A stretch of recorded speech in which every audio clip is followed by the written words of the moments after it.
Anda bersama saya Rosha Ismail dan ini berita utama hari ini. AMP lancarkan satu rangkaian baru dipanggil GEMS yang mahu memanfaatkan karyawan Muslim Singapura di luar negara dan karyawan Muslim bukan warga di Singapura. Lagi 3 guru bahasa Melayu dinobatkan dengan anugerah Guru Arif Budiman atas usaha inovatif memupuk minat pelajar dalam bahasa Melayu. Pihak Lawrence Wong berkata pertemuan antara Presiden Trump dengan Presiden Xi memberi kelegaan serta sedikit kestabilan. Namun ia masih bersifat perdamaian sementara dan perbezaan asas masih belum diuraikan.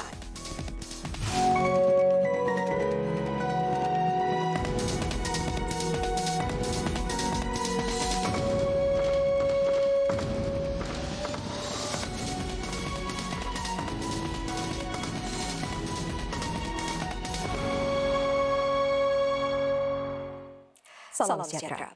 Warga Muslim Singapura yang memberi impak di luar negara serta karyawan Islam bukan warga negara yang menyumbang di Singapura kini diktiraf dan dihubungkan dalam inisiatif terbaru Angkatan Karyawan Islam AMP. Muslim di Perkasa Global Singapura GEMS hari ini dilancarkan di sidang puncak karyawan Islam yang berlangsung di Pusat Convention Suntec City. GEMS berfungsi sebagai rangkaian tidak formal untuk menyalahkan individu dan sumbangan mereka serta memupuk semangat tujuan dan kecemerlangan bersama di kalangan Muslim berorientasi sempadan geografi. Our theme today. Lebih 500 karyawan Islam hadir sejak 9 pagi demi meraih manfaat daripada perkongsian dan perbincangan sidang puncak karyawan Islam 2025 di bawah tema menghubungkan tujuan dengan kemajuan, berinovasi bersama demi masa depan. Sorotan utama sidang puncak ini ialah pelancaran GEMS, inisiatif terbaru AMP yang mengiktiraf dan menghubungkan Muslim Singapura yang memberi impak di luar negara serta karyawan Islam bukan warga negara yang menyumbang dalam Singapura. Mereka ni adalah individu-individu yang ada banyak berpengalaman di luar negara untuk meraihkan pencapaian mereka. Sebabnya antara isu-isu yang sekarang ni di peringkat global sangat meluas dan ini adalah opportunity untuk mendekati mereka. Kumpulan yang kedua ialah karyawan-karyawan yang bukan asal dari Singapura tetapi bekerja di Singapura untuk berkongsi ilmu dan juga untuk meluaskan lagi pandangan. Karyawan Islam Singapura yang bekerja di luar negara turut hadir seperti yang berkelana ke United Kingdom, Arab Saudi, rantau ini, Emirat Arab Bersatu, Amerika Syarikat dan Australia. Inisiatif yang sangat baik. Pelancaran ini saya rasa tepat pada masa sekarang. GEM perlukan orang-orang yang mempunyai thinking process yang berlainan. Saya boleh memperkenalkan agriculture kepada youth kita yang hanya melihat agriculture itu hanya pekerjaan orang sudah habis CPF. Ya? Padahal agriculture ini adalah satu industri yang multi-billion.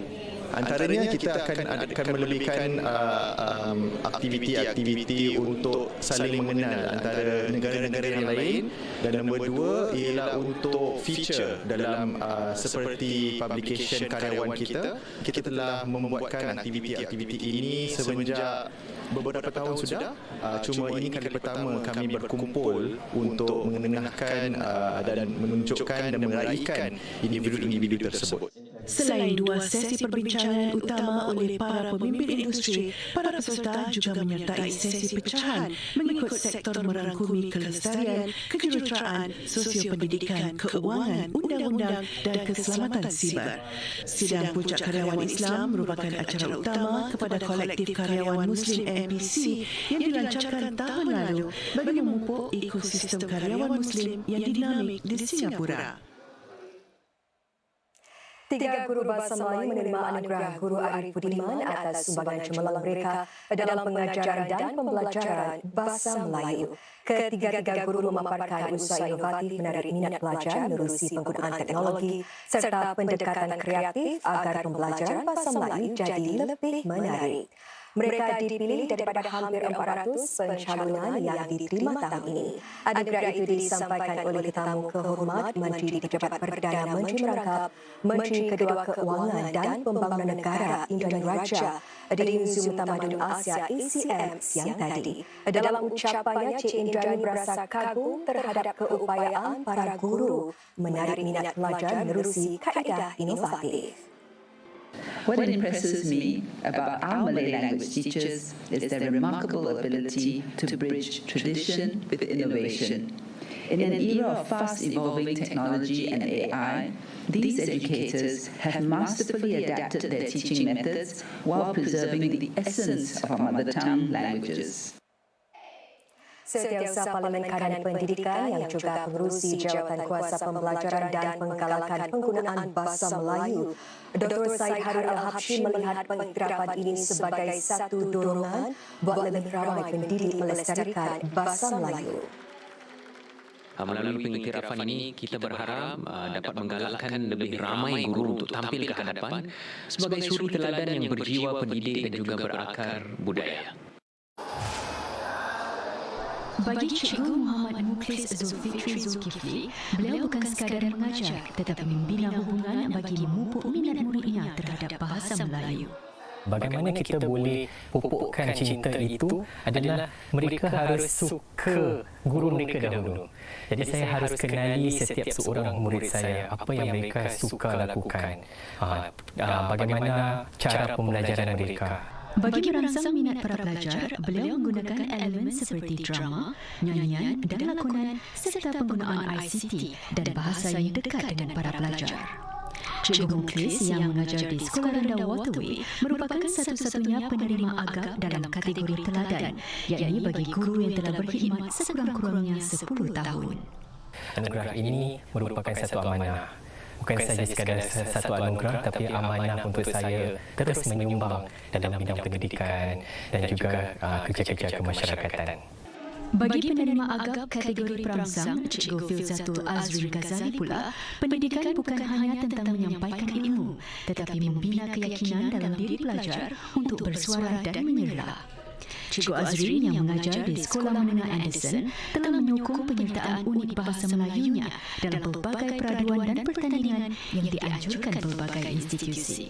Kita berpegang teguh kepada memberikan peluang untuk pelajar menunjukkan semua yang mereka dah pelajari di sekolah. Jadi untuk aplikasikan kemahiran tersebut adalah melalui pertandingan dan juga peraduan. Selain itu, Cikgu Azrin juga menyesuaikan strategi pengajaran mengikut keperluan pembelajaran yang pelbagai.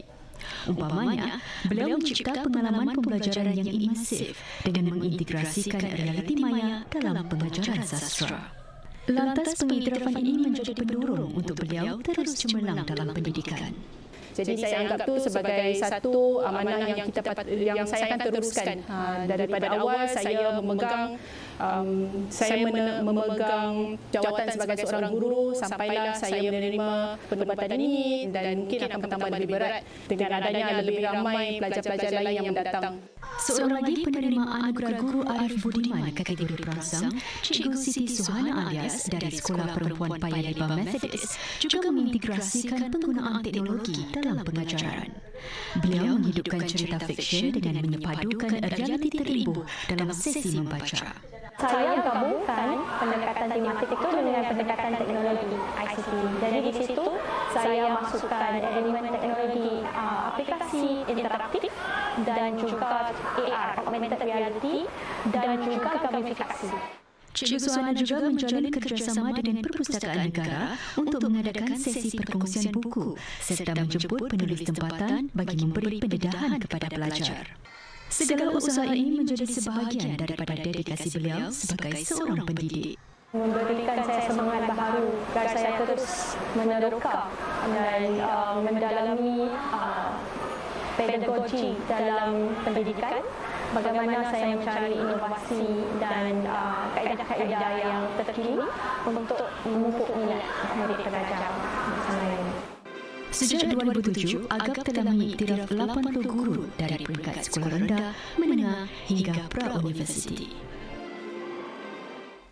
Ingin pupuk tabiat digital yang sihat dalam kalangan kanak-kanak? Ibu bapa kini boleh manfaatkan sumber baru yang dilancarkan hari ini.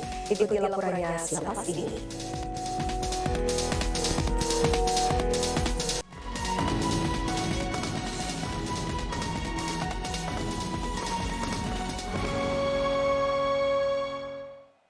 Selamat bertemu kembali. Perdana Menteri Lawrence Wong berkata pertemuan antara Presiden Amerika Syarikat Donald Trump dengan Presiden China Xi Jinping memberikan kelegaan serta sedikit kestabilan kerana ia mengendurkan ketegangan buat masa ini. Namun beliau menyifatkannya sebagai perdamaian sementara saja dan menegaskan bahawa negara-negara lain perlu bersikap realistik terhadap situasi tersebut. This is much needed to provide some predictability, but it is short term. And I think the underlying structural issues have not been fully resolved. The rivalry between the two countries remains. The mutual suspicion, the distrust of one another remains. The continued attempts to insulate themselves from one another, I'm sure, will continue.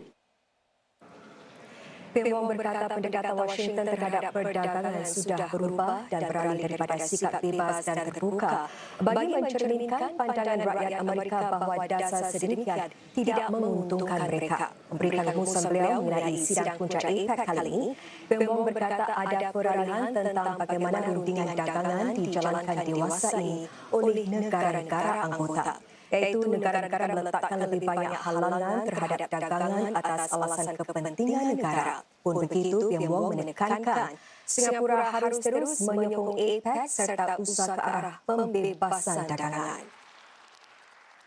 It's still very good that in this APEC meeting, we were able to achieve a consensus amongst the leaders and the ministers on the direction forward for APEC. That is generally still pro-trade, despite all the different modifiers. And this is important for Singapore because we are such a trade-reliant and trade-dependent economy.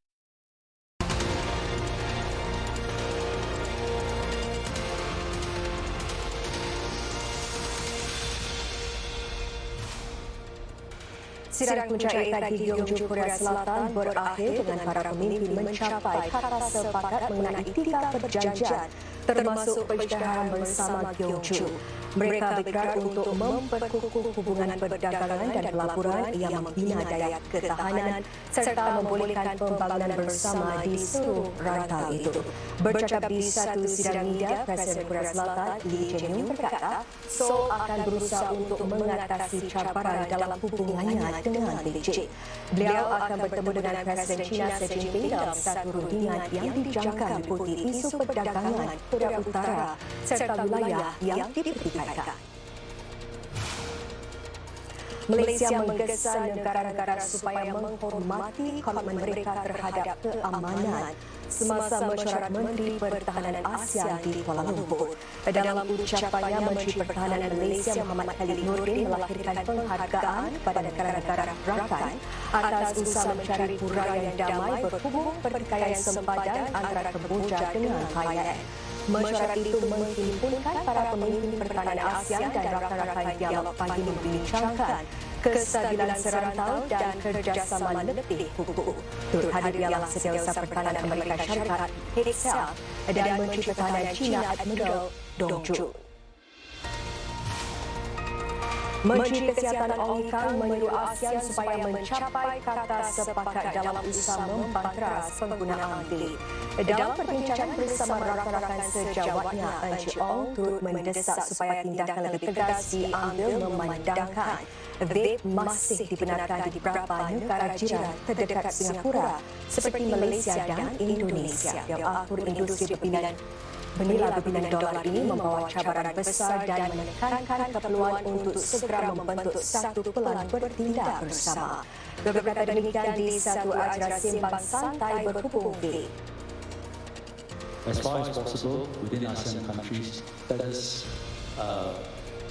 try to reach a consensus that vapes is actually very harmful, more harmful than cigarettes for young people, and let us take strong action against it, whether it's tightly regulated or banned, and the more we can do that, I think the better the situation it is within Singapore. Ibu bapa kini boleh memanfaatkan satu sumber baru yang dilancarkan oleh penguasa pembangunan Infokom Media IMDA siang tadi demi memupuk tabiat digital yang sihat dalam kalangan kanak-kanak. Satu tinjauan awal menunjukkan kurang 40% ibu bapa di sini yakin untuk membimbing anak mereka berpupuk tabiat digital. Jadi festival digital sepanjang hayat kali ini yang dihadiri Presiden Farman Syamratnam yang berkuasa berkata ada rencana untuk terus mendampingi ibu bapa di esik kejiranan dan sekolah. Dalam kajian digital keibu-bapaan, kita dapati bahawa ramai ibu bapa sebenarnya bimbang atas keadaan anak mereka dalam talian, apakah yang mereka terdedah kepada dan pelbagai isu-isu dalam talian. Jadi kita rasa penting untuk cuba mempamerkan informasi sumber-sumber maklumat kepada ibu bapa untuk membantu mereka dalam perjalanan ini. Sekembali berita selepas ini, mari ikuti usaha sekumpulan wanita di Malaysia dalam memperkasa golongan wanita lain yang kurang bernasib baik menerusi program kecantikan inklusif.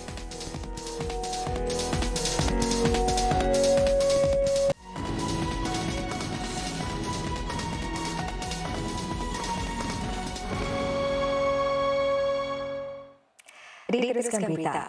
Di Kuala Lumpur, sekumpulan wanita yang dahulunya bergelut untuk bertapak kini membantu orang lain membina semula keyakinan diri melalui apa yang dipanggil kecantikan inklusif. Mereka menawarkan khidmat gunting rambut, solekan dan jagaan secara percuma kepada wanita yang kurang bernasib baik demi memperkasa golongan tersebut. Kehidupan tidak selalunya mudah. Nur Syahada, seorang ibu tunggal, terpaksa menyara sendiri 3 orang anaknya selepas suaminya meninggal dunia 4 tahun lalu. 3 tahun lalu, dia mendaftarkan diri dalam program kecantikan inklusif yang ditawarkan oleh syarikat kosmetik Perancis L'Oreal. Program itu memperkasa wanita memerlukan untuk membina semula harga diri dan meningkatkan kesejahteraan mereka menerusi latihan profesional dalam khidmat dandanan rambut dan solekan. Hari ini, Nur Syahada memiliki 2 salon rambut dan mendidik wanita lain yang menyertai program tersebut. Sejak 2016, program itu sudah menghasilkan lebih 250 pendandan rambut seperti Nur Syahada. How many homeless have you given them a haircut? Around 200%. And diorang boleh datang sini untuk 2 kali seminggu, Selasa dengan Khamis. What is your future plan? Saya nak comeback dekat BIPI balik untuk educate lagi ramai yang macam mungkin nasib macam I juga one day dulu, satu masa dulu, ataupun lebih susah lagi. Tak mudah untuk memulakan langkah pertama, tapi I nak cakap kat sini, kalau you tak buat, memang you tak akan berubah. Awal tahun ini, L'Oreal membuka salon Beauty for a Better Life pertamanya di kawasan pusat bandar Kuala Lumpur, menawarkan produk dan khidmat percuma kepada wanita yang kurang bernasib baik, termasuk masyarakat gelandangan. We are planning to expand Beauty for a Better Life program in Malaysia over the next 2 years to empower 5,000 beneficiaries by 2027. Para pekerja sosial yang menjalankan program pendampingan itu berkata, walaupun wanita gelandangan diberikan voucher, tiada jaminan bahawa mereka akan menghadiri program tersebut. Dan kita kena lebih kenal diorang untuk diorang datang. Saya turun ke jalanan untuk jumpa diorang. Seminggu kadang-kadang 3 kali untuk dapatkan keyakinan untuk diorang datang sini. Untuk datang jumpa kita dan dia takut kita judge diorang sebenarnya. Tetapi menurut beliau, program itu mengubah kehidupan secara perlahan-lahan. Bagi Cik Nur Syahada, program itu bukan sekadar tentang menyediakan khidmat gunting rambut percuma bagi para gelandangan, tetapi ia juga mendidik mereka tentang kebersihan diri. Ratusan orang sudah pun meraih manfaat daripada program kecantikan inklusif ini. Sebelum berpisah, saudara, mari kami bawa anda ke Mesir. Pada musim cuti hujung tahun ini, anda kini ada satu lagi destinasi yang boleh dipertimbangkan, iaitu Museum Besar Mesir yang sudah lama dinanti-nantikan akhirnya membuka pintunya hari ini bagi menyambut kedatangan para pengunjung. Terletak bersebelahan piramid Giza, museum ini dijangka digelar sebagai museum terbesar di dunia yang menonjolkan sepenuhnya satu tamadun, iaitu tamadun Mesir Purba. Bangunan seluas 500,000 meter persegi ini menempatkan lebih 50,000 artifak yang merakamkan kehidupan zaman Mesir kuno. Sebagai perbandingan, Museum Louvre di Paris hanya mempamerkan kira-kira 35,000 artifak. Dan antara daya tarikan utama adalah koleksi penuh harta karun Raja Firaun Tutankhamun yang dipamerkan buat julung-julung kalian. Dengan pembukaan Museum Besar Mesir ini, para pegawai menjangkakan bahawa ia boleh menarik lagi 7 juta pengunjung ke negara itu, sekaligus memacu pemulihan industri pelancongan Mesir. The world has been waiting for this museum to open up for a few years. Everyone's excited and we hope to see an influx of tourists coming to Cairo, not just to see the wonders of Cairo, but to visit this new and amazing building with artifacts that are second to none. Saksikan terus sekilas pameran di museum ini. Sehingga berjumpa lagi. Salam hormat.